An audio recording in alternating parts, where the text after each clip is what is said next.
할렐루야, 여러분 안녕하세요. 지난 시간에는 셋째 하늘에 세워지는 천국, 즉 하나님께서 영원한 왕으로서 다스리는 하나님 나라에 관해 알아보았습니다. 구약 성경에는 천국이라는 단어가 나오지 않은 건 물론 놀랍게도 하나님의 경륜을 모두 이룬 것으로 기록된 요한계시록에도 천국이라는 단어나 하나님의 나라라는 용어가 나타나지 않습니다.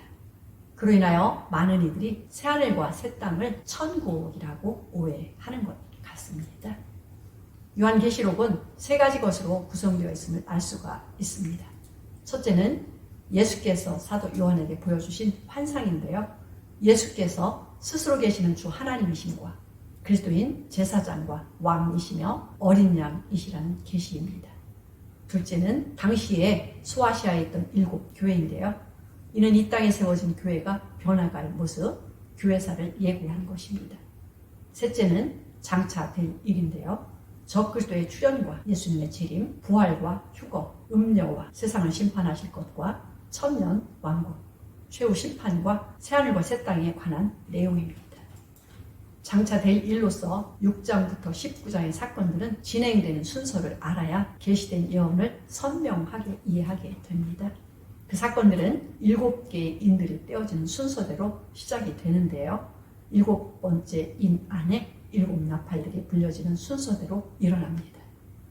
7번째 나팔 안에 7개의 대접들이 들어있으며 하나님의 진노가 가득 담긴 마지막 대접이 쏟아 부어질 것입니다. 노아의 가족 8명 외에 모두가 홍수로 죽은 것 같이 구원받지 못한 모든 자들이 하나님의 진노를 받아 멸망당하게 된다는 예언입니다. 이것이 시편 2편의 예언된 말씀인데요. 철장으로 질그릇을 깨뜨리는 것 같이 심판하신다는 것이며 예수님이 공중에 이어 지상에 재림하실 때 요한계시록 19장에 성취될 예언입니다. 이사야 11장 1절.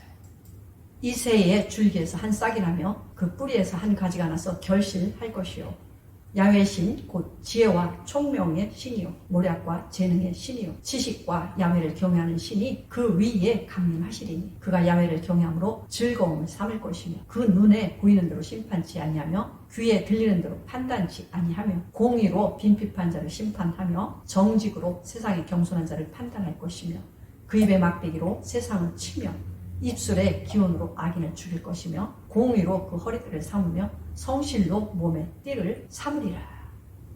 그 후에 예수 그리스도와 부활 성도들이 이 땅을 다스리는 천년 왕국이 도래하게 된다고 기록되어 있습니다. 하나님의 진노 후에 도래할 천년 왕국에 대하여 이사야 선지자 예언도 보도록 하겠습니다. 이사야 11장 6절. 그때에 이리가 어린 양과 함께 거하며 표범이 어린 염소와 함께 누우며 송아지와 어린 사자와 살진 짐승이 함께 있어 어린아이에게 끌리며 암소와 곰이 함께 먹으며 그것들의 새끼가 함께 엎드리며 사자가 소처럼 풀을 먹을 것이며 젖 먹는 아이가 독사의 구멍에 장난하며 젖된 어린아이가 독사의 굴에 손을 넣을 것이라. 나의 거룩한 산 모든 곳에서 해됨도 없고 상함도 없을 것이니 이는 물이 바다를 덮음같이 야훼를 아는 지식이 세상에 충만할 것임이니라. 그날에 이 새의 뿌리에서 한 싹이 나서 만민의 기호로 설 것이요 열방이 그에게로 돌아오리니 그 거한 곳이 영화로우리라. 이사야 11장 1절부터 10절의 말씀은 예수님의 출생 곧 초림부터 천년 왕국으로 이어지는 예언인데요. 이사야 65장에는 천년 왕국을 마칠 때 새하늘과 새 땅으로 연결되는 예언의 말씀이 기록되어 있어요. 다시 말해서 천년 왕국이 끝나고 사단 마귀의 시험을 이기고 끝까지 살아남은 혈육의 백성들이 새로 창조된 새하늘과 새 땅에 도래할 때 다스림을 받는 백성으로 들어갈 것입니다. 그들은 범죄하지 않았을 때에 아담과 같이 영원히 번성하며 살 것이라고 말씀하고 있어요. 이사야 65장 17절. 보라, 내가 새하늘과 새 땅을 창조하나니 이전 것은 기억되거나 마음에 생각나지 아니할 것이라. 너희는 나의 창조한 것을 인하여 영원히 기뻐하며 즐거워할지라. 보라, 내가 예루살렘으로 즐거움을 창조하며 그 백성으로 기쁨을 삼고 내가 예루살렘을 즐거워하며 나의 백성을 기뻐하리니 우는 소리와 부르짖는 소리가 그 가운데서 다시는 들리지 아니할 것이며 거기는 날수가 많지 못하여 죽는 유아와 수완이 차지 못한 노인이 다시는 없을 것이라. 곧 100세에 죽는 자가 이기고 100세 못 되어 죽는 자는 저주받은 것이리라. 그들이 가옥을 건축하고 그것에 거하겠고 포도원을 재배하고 열매를 먹을 것이며 그들의 건축한 데 타인이 거하지 아니할 것이며 그들의 재배한 것을 타인이 먹지 아니하리니 이는 내 백성의 수완이 나무의 수완 같겠고 나의 택한 자가 그 손으로 일한 것을 길이 누릴 것이며 그들의 수고가 헛되지 않겠고 그들의 생산한 것이 재난에 걸리지 아니하리니 그들은 야훼의 복된 자손이요 그 소생도 그들과 함께 될 것임이라. 그들이 부르기 전에 내가 응답하겠고 그들이 말을 마치기 전에 내가 들을 것이며 이리와 어린 양이 함께 먹을 것이며 사자가 소처럼 짚을 먹을 것이며 뱀은 흙으로 식물을 삼을 것이니 나의 성산에는 해함도 없겠고 상함도 없으리라. 야훼의 말이니라. 교회의 머리가 되신 예수 그리스도와 그의 지체가 된 부활의 아들들이 천년 왕국에서 왕으로 다스릴 것에 대하여 사도 요한이 계시로 보고 기록한 말씀도 보겠습니다. 요한계시록 20장 4절. 또 내가 보자들을 보니 거기에 앉은 자들이 있어 심판하는 권세를 받았더라. 또 내가 보니 예수의 증거와 하나님의 말씀을 인하여 목배임을 받은 자의 영혼들과 또 짐승과 그의 우상에게 경배하지도 않냐고 이마와 손에 그의 표를 받지도 아니한 자들이 살아서 그리스도로 더불어 천년 동안 왕노릇하니 그 나머지 죽은 자들은 그 천년이 차기까지 살지 못하더라. 이는 첫째 부활이라. 이 첫째 부활에 참여한 자들은 복이 있고 거룩하도다. 둘째 사망이 그들을 다스리는 권세가 없고 도리어 그들이 하나님과 그리스도의 제사장이 되어 천년 동안 그리스도로 더불어 왕노릇하리라. 그렇다면 물과 성령으로 거듭나 하늘나라에 속한 자들이 왕으로서 다스릴 때에 다스림을 받는 백성들은 누구일까요? 사단 마귀는 죄와 사망에 사로잡혀 있는 자로서 장차 불못에 던져질 자입니다. 부활한 형제들은 죄와 사망을 영원히 이긴 생명을 가진 자들이므로 사단 마귀가 결코 그들을 시험하지 못할 것입니다. 그들은 모두가 하나님의 아들들이요 하나님께서 다스리시는 셋째 하늘나라의 백성이며 만유 위에서 새하늘 새 땅과 천사들을 영원히 다스릴 왕들입니다. 예수 그리스도와 형제들이 천년 동안 다스릴 때 이전의 세상의 왕이었던 사단 마귀는 쫓겨나고 결박당하여 천년 동안 무적행에 갇혀있게 됩니다. 예수께서 지상에 계실 때 모든 질병과 약한 것을 고치시고 부족한 것을 채워주셨듯이 부활한 형제들도 그와 같이 다스릴 것입니다. 그때에 혈육의 백성들 중 100세에 죽는 자는 아이로서 죽은 것이며 100세가 못 되어 죽는 자는 저주를 받은 것이고 그들의 수명이 수천 년을 사는 나무들의 수명과 같을 것이라고 했습니다. 그때는 비로소 동물들의 세계에서도 상함과 해함이 없는 참 평화가 도래하고 영원할 것입니다. 예수께서 지상 지림으로 온 세상을 소돔과 고모라처럼 심판하실 때 롯의 식구 3명이 구원을 받은 것처럼 그때 구원을 받아 혈육으로 천년 왕국에 들어가 다스림을 받을 백성들이 누구인지도 살펴보겠습니다. 아모스 9장 11절. 그날에 내가 다윗의 무너진 천막을 일으키고 그 틈을 막으며 그 퇴락한 것을 일으켜서 옛적과 같이 세우고 저희로 에돔의 남은 자와 내 이름으로 일컫는 만국을 기업으로 얻게 하리라. 이는 이를 행하시는 야훼의 말씀이니라. 스가랴 14장 16절. 예루살렘을 치러왔던 열국 중에 남은 자가 해마다 올라와서 그 왕 만군의 야훼께 숭배하며 초막절을 지킬 것이라. 천하 만국 중에 그 왕 만군의 야훼께 숭배하러 예루살렘에 올라오지 아니하는 자에게는 비를 내리지 아니하실 것인즉 만일 애굽 족속이 올라오지 아니할 때는 창이람이 있지 아니하리니 야훼께서 초막절을 지키러 올라오지 아니하는 열국 사람을 치시는 재앙을 그에게 내리실 것이라. 다윗의 장막이란 사도행전 15장 16절에 기록된 예루살렘 총회에서 신약의 교회에 관한 예언이라고 증거하고 있습니다. 예수께서 재림하시는 그 순간 그들은 맏아들이신 예수 그리스도의 몸과 같은 영광의 신령한 형상으로 변하게 될 것이고 이것이 신약의 나팔절이 성취되는 것입니다. 그때 모든 피조물이 탄식하며 고대하는 바 하나님의 아들들이 영광 중에 나타나는 것을 볼 것입니다.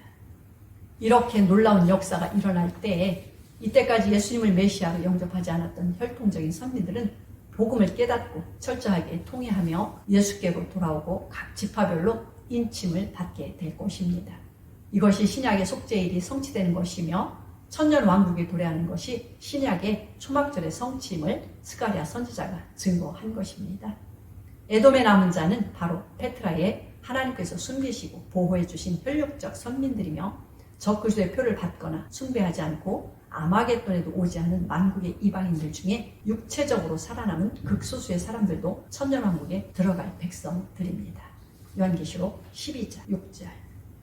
그 여자가 광야로 도망하며 거기서 1260일 동안 저를 양육하기 위하여 하나님의 예비한 곳이 있더라. 그 여자가 큰 독수리의 두 날개를 받아 광야 자기 곳으로 날아가 거기서 그 뱀의 낯을 피하여 한 때와 두 때와 반 때를 양육받으매. 혈육의 백성인 그들은 천년 동안 다스림을 받으면서 계속 생육하고 번성하여 땅에 가득하게 될 것입니다. 천년이 찰 때 하나님께서 사단 마귀를 잠깐 풀어놓으신다고 하셨는데요. 그들 중 많은 자들이 다시 사단 마귀에게 미혹되어 왕들에게 반역을 할 것이고 하늘로서 내려온 불로 멸망당할 것입니다. 적 그리스도와 거짓 선지자들이 이미 던져진 불못에 사단 마귀도 던져질 것입니다. 음부에 갇혀있던 악인의 영들이 문둥병자와 같은 부끄러운 몸으로 부활하여 죄의 심판을 받아 불못에 던져지게 될 것입니다. 음부와 무적행, 흑암갱과 첫째 사망도 영원한 불못에 던져질 것입니다. 이후 예탄을 즉 창세기 1장에 기록된 지구를 포함한 태양계는 사라지고 새하늘과 새 땅이 도래할 것이라고 성경이 기록을 하고 있습니다. 마태복음 5장 18절. 진실로 너희에게 이르노니 천지가 없어지기 전에는 율법의 1.1백이라도 반드시 없어지지 아니하고 다 이루리라. 마태복음 24장 3절. 천지는 없어지겠으나 내 말은 없어지지 아니하리라. 히브리서 1장부터 4장에는 그리스도와 함께 하나님의 형상이요 후사가 된 아들들이 만유와 모든 천사를 영원히 다스리는 하나님의 안식에 들어갈 것을 증거하고 있습니다. 하나님은 갈라디아서 4장에서 아브라함의 집안을 비유로 하나님의 경륜을 이루시는 모형으로 설명을 하셨어요. 아브라함은 믿음의 조상으로서 세 가지 종류의 후손들의 조상이라고 비유하였습니다. 첫째는 티끌과 같은 후손으로서 혈통적인 선민들을 가리키는데요. 하나님도 없고 언약도 없고 소망도 없는 이방인들보다 복받은 자들입니다. 둘째는 하늘의 별로 비유된 후손들인데요. 물과 성령으로 거듭난 자들, 만유 위에서 태어난 만유를 발 아래 두고 충만케 다스릴 후손들, 즉 부활의 아들들입니다. 셋째는 바다의 모래와 같은 후손들인데요. 천년왕국에서 혈육으로 살아남은 자들로서 지구의 모래의 수보다 많은 별들이 새 땅이 되고 하나님의 후사들에 의해 에덴 동산처럼 충만하게 채워질 그곳에서 영원히 번성할 백성들입니다. 창세기 13장 16절.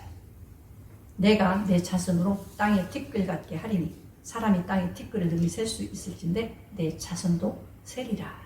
창세기 15장 5절. 그를 이끌고 밖으로 나가 가라사대 하늘을 우러러 무뼈를 셀 수 있나 보라. 또 그에게 이르시되 내 자손이 이와 같으리라.